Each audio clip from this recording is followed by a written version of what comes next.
he owns a studio where he made us a recording right there on old Broadway.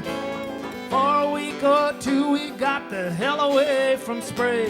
Way up in New York City, that's the place to be, where the buildings are so high the sky is hard to see. Not many people know about Charlie Poole. The fact that he went to New York and made that record and that was a huge hit, and then they were paid $75 between the three of them. That's the only money he ever saw from that. The music business never really changes. As a character, there's something very winning about him. He was a rapscallion. There was a lot about him that was reprehensible, but there is a life force there. He was both a great, enlivening to be around, but he might rob you of your last $5 bill if you don't watch him. We know we just got into the world of that, or at least how we perceived of it, and we just had fun with it pretty much.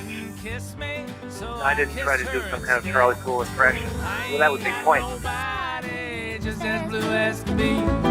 I ain't got nobody to make a big fuss over me. If I don't get somebody, I'll go back to the farm, milk the cows and the chickens, and don't give a golly gosh darn.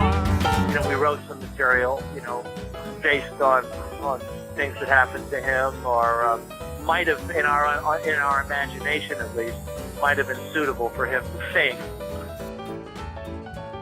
It was hard being married to Charlie. It was no kind of regular life. He never stopped rambling or drinking or gambling, at least not while I was his wife.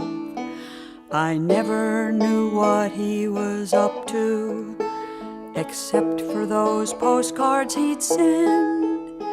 Just a couple of lines to say he was fine, and he'd sign them, "See Poole, your old friend."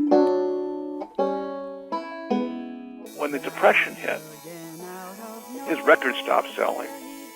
And, his audience, which he would go from town to town, and play in, churches and schoolhouses for a nickel or something, got down to the point where, his audience didn't even have an extra nickel to come and see him, and he couldn't support himself. And he went back to Spray and went back working in the mill, which he thought he put behind him. And I imagine that must have been enormously depressing for him. And this is after, being to New York City, and traveling around and being Charlie Poole. High, white, and handsome, that's how I like living.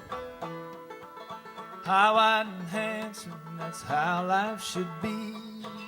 Low, skinny, and ugly, that's for other people. High, white, and handsome suits me to a T.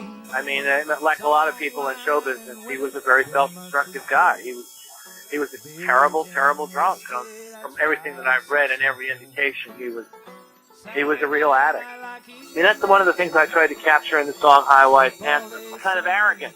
That kind of, I may be killing myself, but I'm out here having a good time. Check it out, We're not here long. High, white, and handsome, you can call it my creed. Money's just paper, liquor's thicker than water. High, white, and handsome in thought, word, and deed.